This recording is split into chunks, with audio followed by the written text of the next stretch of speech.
இலங்கையை பூர்வீகமாக கொண்ட அப்துல் ஹமீத் கொழும்பு சர்வதேச வானொலி நிலையத்தின் வர்த்தக ஒலிபரப்பில் அறிவிப்பாளராக பணியை தொடங்கியவர்.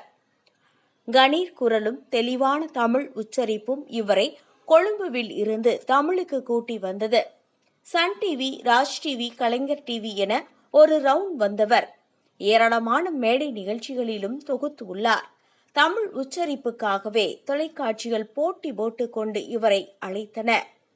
AR ரஹ்மான் உள்ளிட்ட ஏராளமான திரைத்துறை பிரபலங்களையும் பல்வேறு சேனல்களுக்காக இவரே பேட்டிகளும் கண்டுள்ளார். சமீப காலமாக அப்துல் ஹமீது பெரிதாக நிகழ்ச்சிகளில் எதிலையுமே கலந்து கொள்ள. இந்நிலையில கடந்த 2 நாட்களாக அப்துல் ஹமீது உடல்நிலை சரியில்லாமல் இருக்கிறார் என்ற செய்தி தீயாக பரவியது. இதைத் தொடர்ந்து அவர் இறந்து விட்டதாகவே வதந்திகள் சமூக வலைதளங்களில் வைரலாக தொடங்கின. இந்த வதந்தி தீயாக பரவ அப்துல் ஹமீது ரசிகர்கள், நண்பர்கள் பலரும் வருத்தத்துடன் இது குறித்து விசாரிக்க அப்துல் ஹமீதிற்கு போன் செய்து உள்ளனர். போனை எடுத்து பேசிய அப்துல் ஹமீது தன்னை பற்றி பரவிய வதந்தியை அறிந்து மிகுந்த வருத்தப்பட்டதாக கூறியுள்ளார். தொடர்ந்து இந்த வதந்திகள் குறித்து கண்ணீர் மல்க காணொலி ஒன்றை பதிவிட்டிருக்கும் அப்துல் ஹமீது, நம் எல்லோரையும் படைத்த ஏக இறைவன் திருவருள் உங்கள் அனைவர் மீதும் பொழிவதாக. மாண்டவன் மீண்டு வந்து பேசுகிறானே என்று சிலர் வியந்து நோக்கக்கூடும். இலங்கை நேரப்படி நேற்று நள்ளிரவு முதல் இந்த நிமிடம் வரை நான் நித்திரை கொள்ளவில்லை. இந்த விஷம செய்தியை கேட்டு பல்லாயிரம் அன்பு உள்ளங்கள் தொலைபேசியில் என்னை அழைத்து என் குரலை கேட்ட பின்புதான் நான் உயிரோடு இருப்பதை நிச்சயப்படுத்திக் கொண்டார்கள். அதிலும் சிலர் என் குரலை கேட்டு கதறி அழுததை என்னால் தாங்க முடியவில்லை. இத்தனை ஆயிரம் அன்புள்ளங்களை நான் பெற என்ன தவம் செய்து ஈன்றாளோ என் அன்னை என்று நினைத்து கொண்டேன் என்று மனமுடைந்து கண்ணீர் விட்டு அழுதபடி பேசினார்.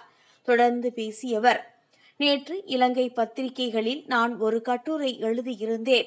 அதன் ஆரம்பம் இப்படித்தான் இருந்தது. மரணம் மனிதனுக்கு தரும் வரம். அவனை பற்றிய எதிர்மறையான சிந்தனைகளை எல்லாம் மறக்கச் செய்து அவனை பற்றிய நல்ல பக்கங்களை, நல்ல நினைவுகளை மட்டும் இறை மீட்டி பேசி மகிழ்வது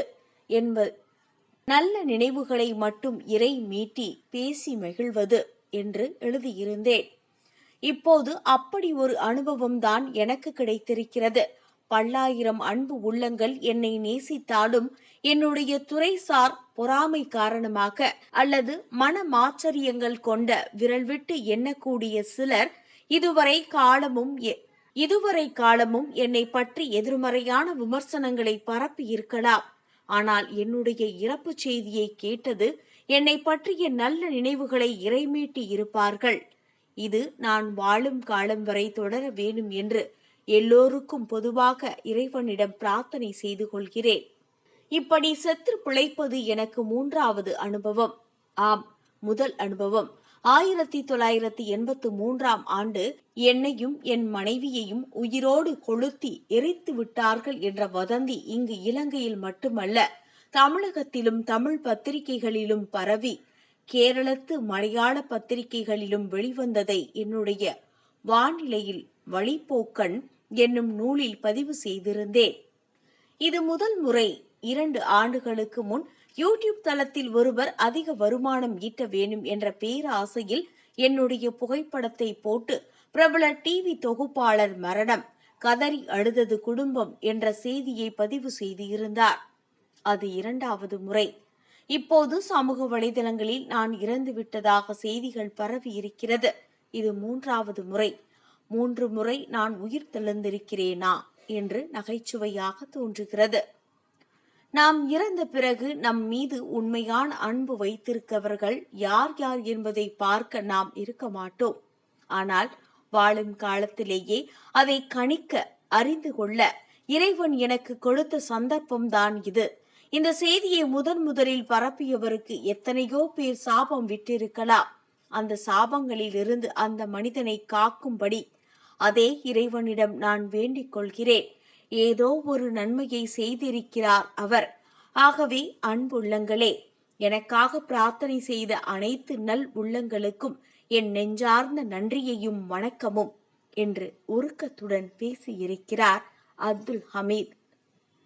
இது பற்றிய உங்க கருத்தை பதிவு பண்ணுங்க.